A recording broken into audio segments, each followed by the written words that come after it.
c'est tout est filmé parce que réew mi moo demee noonu léegi ku nekk da nga war fagarlu. Ensuite ñu dégg kilifa gu mag wax li mu wax démb maa ngi waxtaan tout de suite ak responsable yi pour xam nan la demee lan moo illa lan moo waral la mu wax bay laax wax nit ñi nañu yor jaasi ak paaka ak lu ne ak pistolet pour ñëw xeex lu ko fi jaar expliqué nañ ma ñoom wax naa leen sama xalaat mais dama ne lii fi xew am na signature li fi xew kenn du ko laam-laamee ci kan moo ko def kenn du ko laam-laamee ci ñan ñoo ko def parce que on a toutes les images on a tout ñi doon dem ak ñiy dellu seeg ñiy déyanteeg précurseurs yeeg yëpp tout est enregistré donc ñan ñoo ko def ak kan moo ko def xëy na yëgaloon nañ ñu mais fooguñu woon ni sooy def dañuy ñëw def ko ci lieu d'habitation tax ma am kersa gu rëy man am métit bu rëy parce que fii ñu ngi fi dëkk depuis plus de 40 ans kër yi yëpp ñoo màggandoo seen doom yeeg ñi fi ne ñoo màggandoo dañu xamante depuis 40 ans histoire musul am suñu diggante donc moo tax ma dem baalu leen jéggalu leen parce que su kër gi nekkul woon siège li ñu dund duñ ko dund ñoom ci ñu yàq seen jàmm yàq seen waajtaayu julli fajar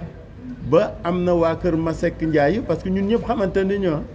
waa kër Ousmane Masek Ndiaye yi oto bi ñu toj waa këram la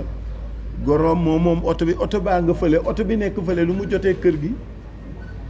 ñu dem fekk oto bi fa mu ne ñu toj ko donc moo tax ma dem ci kër gu ne di ko defaat publiquement di baalu di jéggalu di torox parce que loolu moo li war dëkkandoo dafa am àq dëkkandoo da nga koy ameel àq dem naa ba kër Lamine Loum pour baalu parce que bi ñuy def li ñuy def ñoom 4 heures du matin mag ñëpp yeewu nañu mag ñiy tëdd jigéen ñaa ngi tëdd ak xale yi donc jëfin bi moo rafetul jëfin bi moo ñaaw c'est même lâche et c'est criminel et je pèse bien mes mots c'est lâche et c'est criminel parce que mara day taali ñi tëddoon fii suñu tàkkoon nan la ñuy def ñi tëddoon fii mënoon nañu xoyamu mënoon nañu lakk ba jeex donc c'est criminel et c'est lâche parce que soo xoolee ci vidéo yi niñ doon sànnee sax nga xam ne yëfu ragal la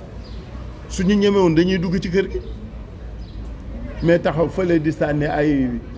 lacrymogène ak ay cocktail molotov ak yooyu du yëfu góor du yëfu gor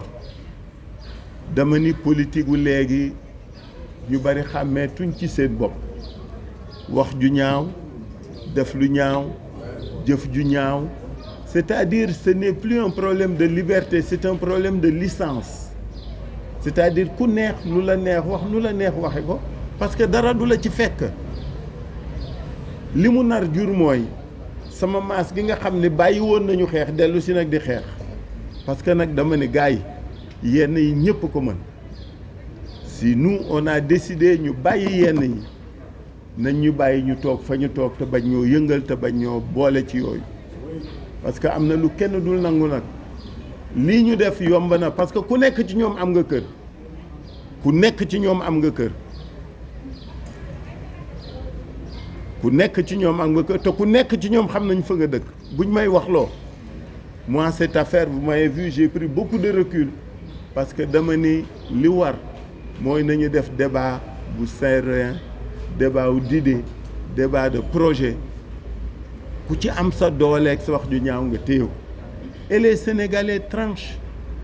mais lii rafetul jekkul moo tax maa ngi toroxlu maa ngi jéggalu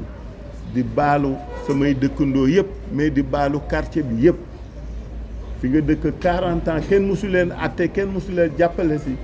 su fi lii amee dafa ñaaw donc maa ngi baalu ñëpp maa ngi jéggalu di jéggalu ba ci waa kër Masek Ndiaye yi nga xam ne oto ba nekk fële ci mbedd mële lu mu jotee kër gi ñu fekk bopp foofu toj ko donc nañu delloo ci xel yi nañu delloo ci xol yi. Il est vrai que nous daañu organiser élection yi ci conditions yu particulières defe naa woon bi ma déggee président Diomaye wax ci njabootam la waroon jëkk a doore su ci doore woon parce que sooy fagarlu walla ngay faagaagal da ngay wax sa njaboot soo wax njabootu keneen ku nekk ci ñu nit la ma ko wax mu war ko moo ñu war ku nekk ci ñu nit wax suñu njaboot ni élection débat la élection du jaay doole du jaay xadar sa moroomu góor soo koy défier da ngay dem défier ko les yeux dans les yeux ñun loolu la ñu xam mais doo ñëw def des trucs aussi lâches yoo xam ni mënoon na jur lu ne man dama tiit depuis bi ñu ma ko waxee ma ni mbaa kenn deewu ci mbaa kenn gaañu ci loolu laa jëkk ko xool deuxièmement voisinage bi amatuñu courant ñii seen oto yi yàqu na xam nga yooyu je sais pas qu'est-ce qu'on veut prouver en tout cas maa ngi baalu ñëpp ñi dëkk ci quartier bi maa ngi baalu ñëpp ñi nga xam ne fii la ñu nekk ci koñ bi ak quartier bi di jéggaluwaat di baalu di wax ne lii fi am nag duñ ko bàyyee noonu parce que kër gi niñ ko defaree ñi fi ñëw attaqué ko ñépp la ñu filmer oto yi egseeg ñaata oto la ñoo nit ñi ak ñi làqatu fi parce que li ñu xamul mooy quartier bi benn la ñun filmer nañu mais kër yëpp filmer donc ñi gaara woon ci ruq beeg ñiy làqatoog parce que 14 personnes yi doon sànni du ñooñu rek mat nañu 30 et quelques personnes ñëpp la ñu filmer ku nekk ñu ngi yor sa visage parce que ñun noonu la ñu organiser woo ci quartier bi donc duñ ko bàyyee noonu maintenant daañu xool état bi li muy def parce que dégg naa ñu ni élection campagne licence la période de licence la au lieu que mu doon période de liberté période de licence la c'est-à-dire ku nekk lu la neex def dara du la ci fekk man danaa interpeller état bi à titre personnel nag parce que kër gi sama bosa ku fi deewoon man maay civilement et pénalement responsable parce que sama njaboot la ñu ñenn ñi juruma leen mais maa leen dëkkal donc man sam bopp maay jëkk a porter plainte danaa porter plainte danaa interpeller état bi danaa interpeller ñëpp parce que il faut que lii dakk fi premier jour campagne la wu lii waratul am feneen moo tax ñi sama ginnaaw it dama leen di woo ni fayaloowuñu kenn dem leen defi seen campagne dem leen wax ak nit ñi loolu moo am solo mais man nag li ma war def moom maa si sama kër la sama alal la man li ma ci war def lépp danaa ko def